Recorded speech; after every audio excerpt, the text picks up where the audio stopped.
membuat perencanaan. Nah, jangan lupa juga ya, membuatlah perencanaan yang baik agar tujuan yang kita ingin capai itu bisa terlaksana dengan baik. Ya. Nah, ini contohnya atau sesuai dengan target ya. Contohnya ya kita buat jadwal ya, buat jadwal belajar yang betul. Ditanya, mungkin ada pengalaman di SD, ada yang pernah membuat jadwal kegiatan belajar harian. Ada enggak? Halo? Halo? Ada pernah enggak pengalaman diminta untuk membuat atau dengan sendirinya dibantu dengan bundanya tercinta untuk membuat jadwal pelajaran tiap hari kegiatan dari mulai bangun tidur sampai kembali tidur? Ada enggak? Pernah. Nah, ini siapa nih yang jawab pernah? Namanya siapa?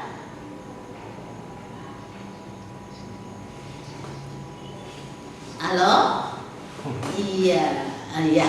Ya mungkin ya ada, Ibu yakin ada dengan bimbingan orang tuanya, bunda-bunda tercintanya membantu membuat jadwal harian, kegiatan harian putra putrinya di rumah. Ya contohnya mulai dari bangun tidur.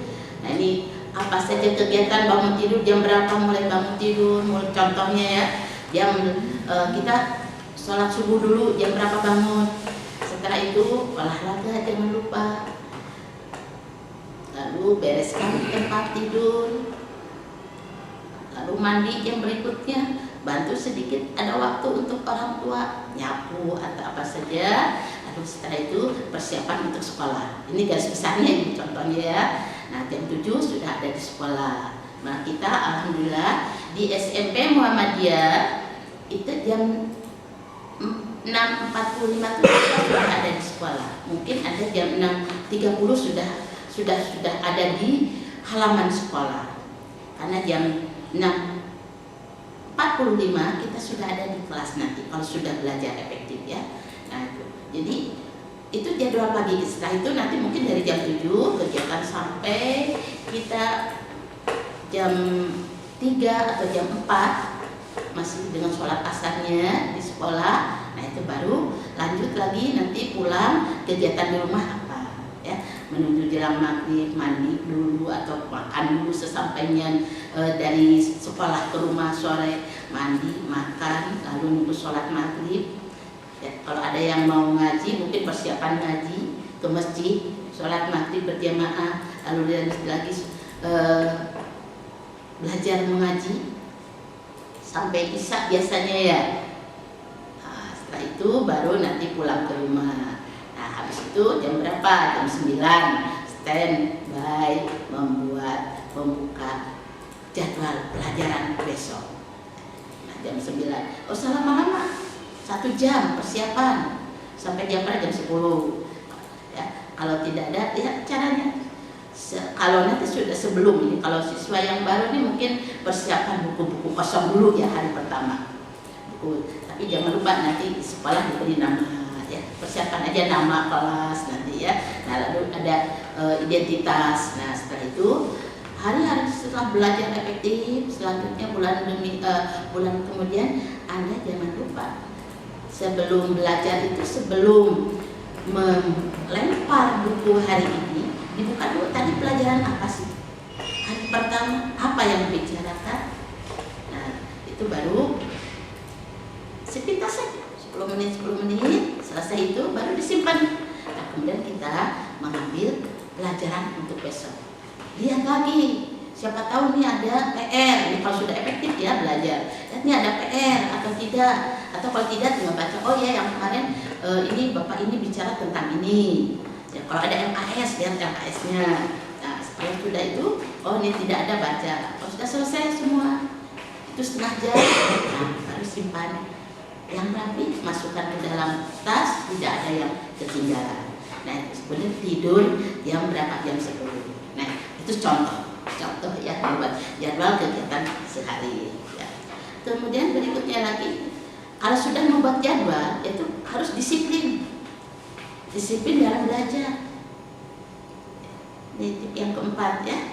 Nah, disiplin dalam belajar artinya kalau kita sudah membuat jadwal, kita harus konsekuen terhadap jadwal yang kita buat tadi.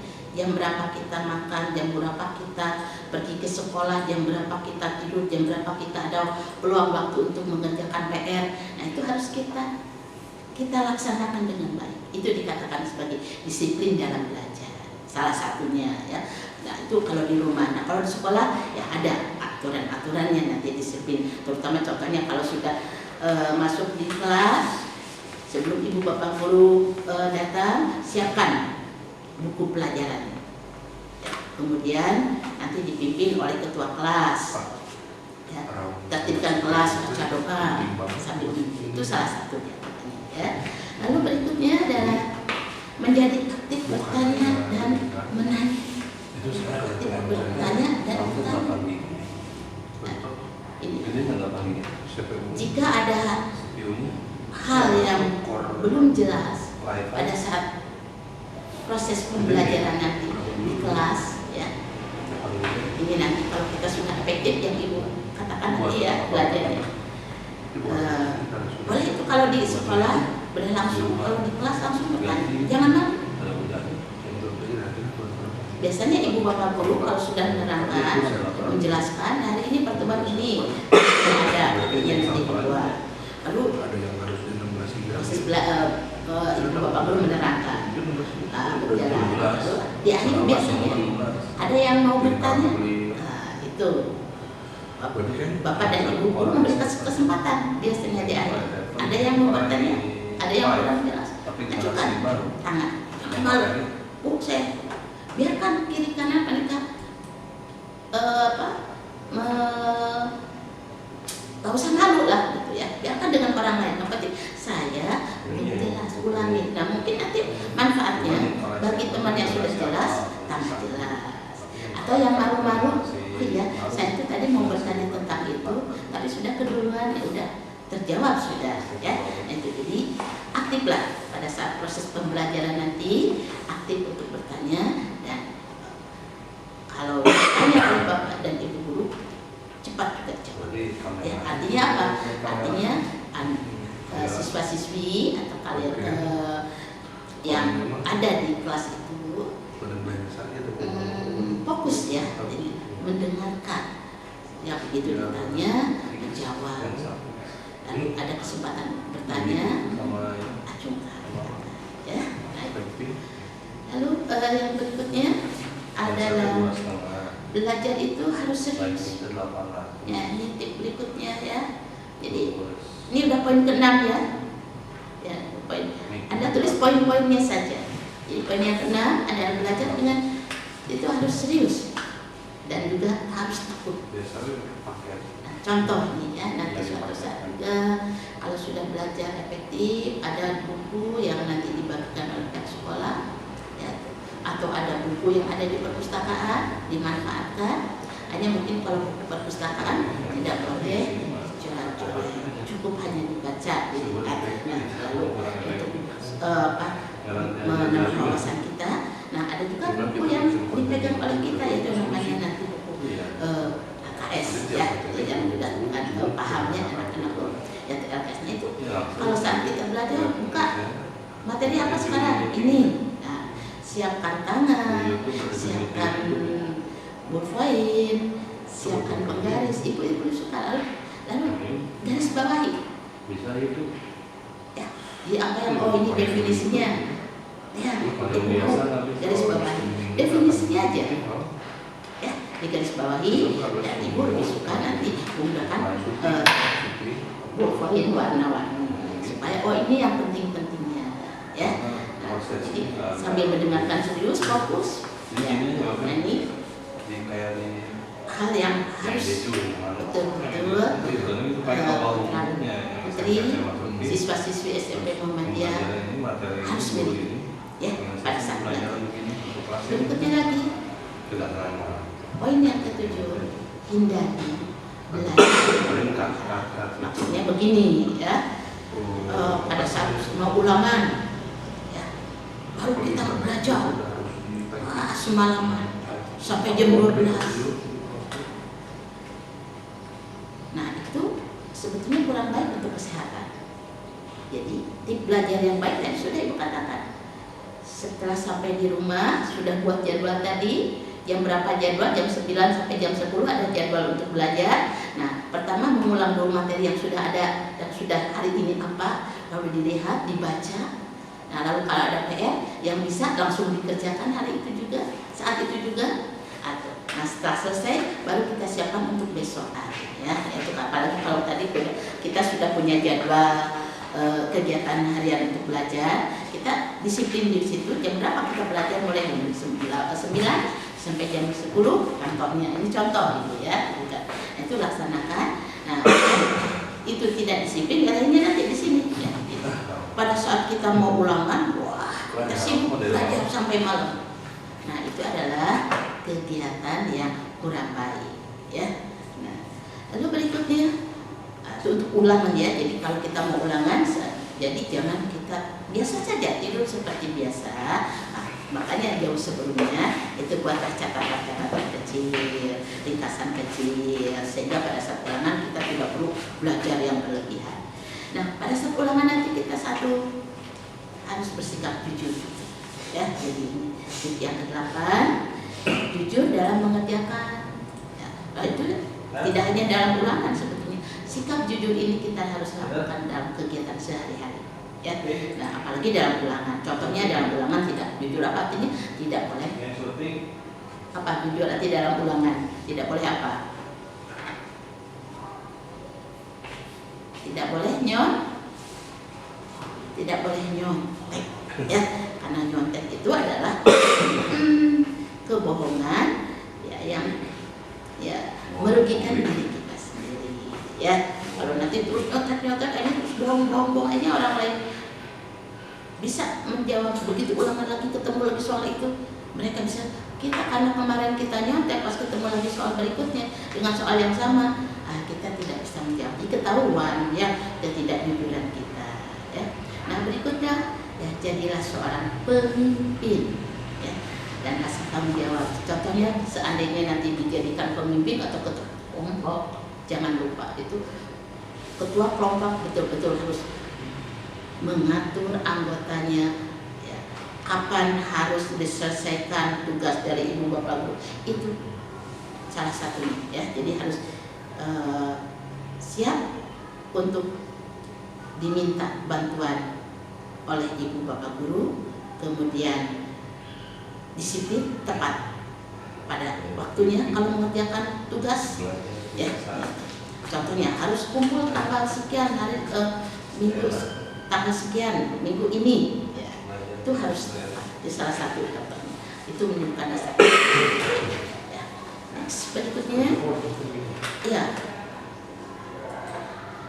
Juga harus pada saat ibu bapak guru menerangkan, ini juga tip yang baik untuk Anda para siswi SMP Muhammadiyah miliki, yaitu fokus mendengarkan penjelasan ibu bapak guru nanti agar kita belajarnya lebih efektif lagi, ya.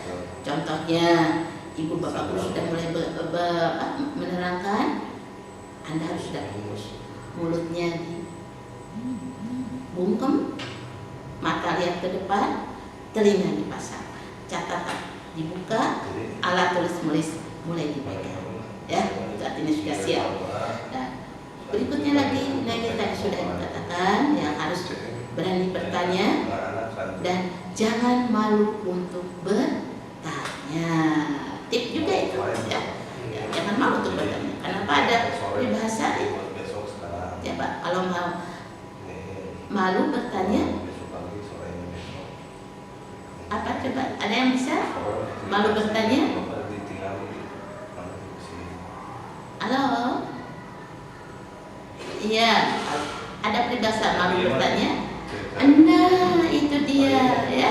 Jadi malu bertanya sesat di jalan. Jadi anak-anak, ya betul itu betul, ya. Jadi nanti kalau sudah belajar efektif di kelas, jangan malu untuk bertanya. ya.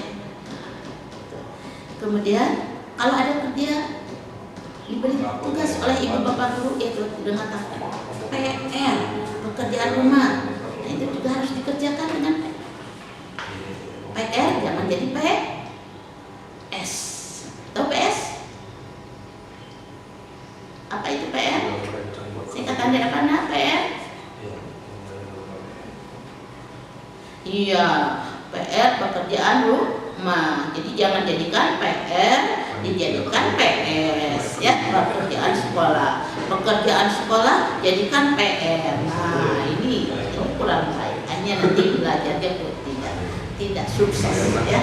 Jadi kalau ada PR kerjakan di rumah, atau buat ibu suka mengatakan pada anak-anak ya, daripada nanti ini PR nih, lalu ibu bapak guru yang berikutnya belum datang, nah, kita nih masih ada waktu, silakan kerjakan. Kalau PR dikerjakan di sekolah tapi tidak ada waktunya untuk minggu depan contohnya, lalu dikerjakan karena mengisi waktu, memanfaatkan waktu, itu boleh-boleh saja. Tapi yang nggak boleh itu setelah dibawa ke rumah, bawa lagi ke sekolah, baru dikerjakan di sekolah. Wah itu PR di PS, itu yang nggak boleh ya.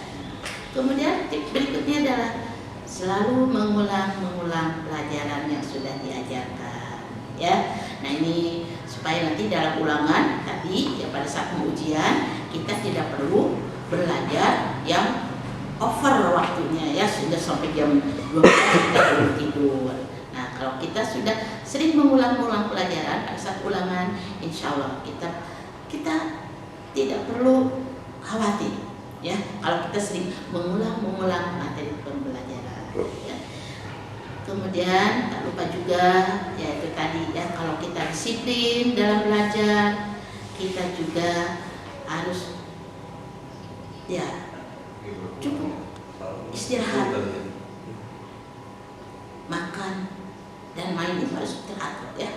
Tadi kan dalam jadwal ya, cukup istirahatnya, artinya untuk orang dewasa itu ya, kalau Anda tuh kalau anak bayi mungkin lebih banyak tidur daripada ini kalau di malam hari. Kalau orang dewasa tadi dia mulai jam 9 atau jam 10, nah jam sebelum kita jam 4 subuh ya itu sudah bangun lagi, beda 6 jam ya. Kalau anak bayi mungkin bisa 7 atau 8 jam untuk bayi sehat gitu ya. Tapi untuk orang dewasa kurang baik ya, seperti ada. Jadi makanya tidur jangan lewat jam 11 sehingga nanti pagi kesiangan ya. Nanti jadi atur, cukup istirahat. Lalu jangan lupa kalau mau ke sekolah suatu nanti ya, ini nanti kita bicarakannya saat sudah belajar efektif, jangan lupa sarapan. Nah sekarang Bu, aku ini kan sekolahnya di rumah, belajarnya mendengarkan di rumah sama. Jadi sebelum stay di tempat untuk menerima materi, tadi pagi bangun, sholat, terus mandi, lalu pakai baju yang rapi, duduk manis di tempatnya, sebelumnya sarapan ya. Jadi kalau sekarang tetap sarapan ya, hanya maaf nih mendengarkan materi yang disampaikan oleh narasumber ya, jangan main-main, supaya apa yang disampaikan oleh para narasumber hari ini bisa diterima ya. Berikutnya ada poin berikutnya ya, banyaklah berlatih ya. Ini juga sama yang baik itu dimiliki oleh seorang pelajar, banyak berlatih terutama untuk materi-materi yang belum dikuasai atau yang belum paham. Contohnya matematik, ini yang paling ini ya, matematik ini kurang paham tentang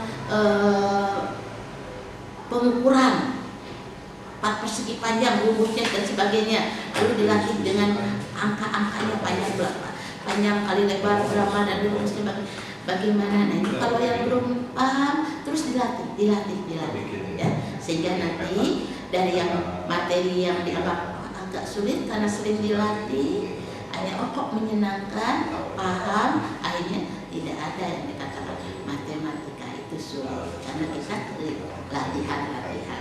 Kalau kurang mengerti banyak bertanya tadi ya. bertanya pada teman, atau bertanya pada ibu bapak guru, atau sekarang bertanya di rumah mungkin pada orang tua yang bunda-bundanya atau ayahnya dulu yang matematiknya atau bahasa Inggrisnya, ini bundanya jagoan nih matematiknya. Ada PR, ya bun minta bantu ya. Lalu mamanya nih si papa nih pintar, si ayah nih tentang